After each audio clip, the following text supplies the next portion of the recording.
Hi Charlie, welcome to the 69th day of my video polling experiment where I break down and analyze the LinkedIn poll that I posted last week and that closed this morning.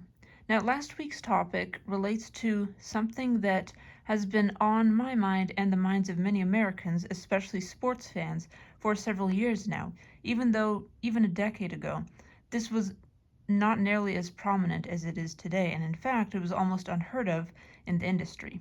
And that poll question is there too much betting in sports today? There were three answer choices: yes, no, and I'm not sure. And the reason I asked this question is because these sports betting companies have undertaken a massive and quite expensive lobbying effort to convince lawmakers across the country at the state level to legalize sports betting. And these companies, after the legalization, have leapt at the opportunity to convert die-hard loyal sports fans into die-hard loyal bettors who will keep betting on a particular team's victory, on the parlays that describe specific events that might occur during a game, even though perhaps these bets are not going very well, these parlays keep failing, the team itself is mediocre at best, but because the sports fans are loyal, they continue betting on their team and kind of having faith in the team's ability to win the game or achieve the requirements of the parlay or things like that. So anyway, 75 people voted on this poll. No, actually 76 voted on this poll, which is not a bad number, but my average votes poll is around 80 to 85 votes. So this poll slightly underperformed my average range, but that's perfectly fine. But I do have to admit I was surprised that this poll slightly underperformed my average, because I thought that sports betting was a pretty hot topic that people had some very strong opinions about, and as we will see in the distribution, people have indeed quite strong opinions on it. It's a bit of a skewed distribution, and the few times before that I've asked questions about, say, gambling or sports, I've achieved quite decent results. Some of those polls even got over 100 votes. So I'm not entirely sure what went wrong with this particular poll. Perhaps it's just because I ran out of connection requests, so I couldn't send this poll to any of my new connections and sort of help boost the vote count that way. Or perhaps I didn't word it properly because I used the word betting instead of gambling. Perhaps betting was confusing for some voters, or maybe, the algorithm just wasn't on my side that day. But I am glad that I at least got 76 votes. Now, of these 76 voters, 83% of them said that yes, there is too much betting in sports today. 9% said no, there is not too much betting in sports today, and 8% of the voters were honest enough to admit that they weren't sure. Now, this is what I meant when I said that the distribution is quite skewed, and there is a very strong consensus opinion among the voters that there is too much betting in sports today. Now, I cannot say that I've been following sports particularly closely. I certainly don't watch much sports TV except maybe half an hour during the entire season. I'm certainly not following sports online. I haven't downloaded any of these gambling apps to place bets on my favorite team.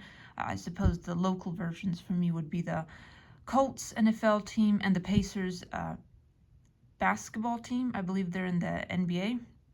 Or maybe some of the college basketball teams like IU. That is my university, so I suppose I would be obligated to support them.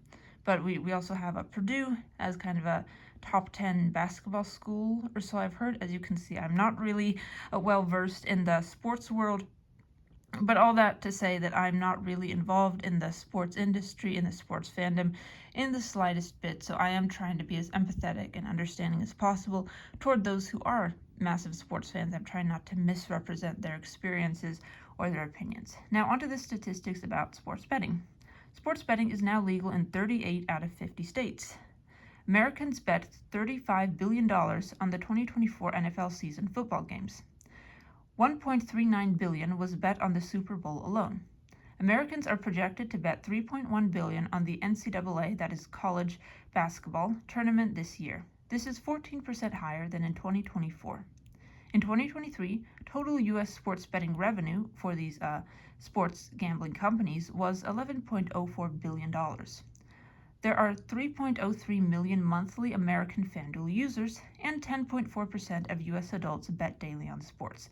Considering that the sports betting industry was legalized at the state level starting only in 2018, I believe, so it's been only 7 years since this legalization, and the sports betting lobbyists started targeting specific state lawmakers to legalize betting at the state level.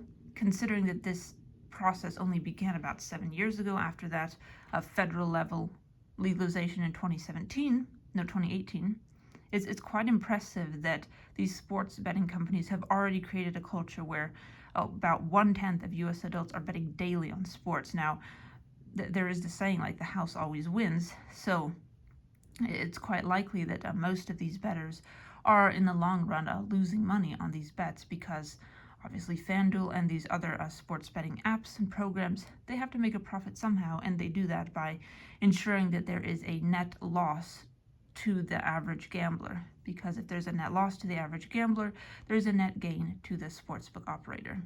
So anyway, Charlie, I didn't mean to get into super controversial territory with this poll analysis and discussion, but I just wanted to paint a pretty decent picture of what the sports betting world is like right now, and how it has become so intertwined with sports at all levels, especially the college sports and professional sports, and how that might impact American society going forward, and how these sports betting companies have a massive incentive to ensure that more than 10.4% of U.S. adults are betting daily on sports. Perhaps they'd like to boost that figure to, say,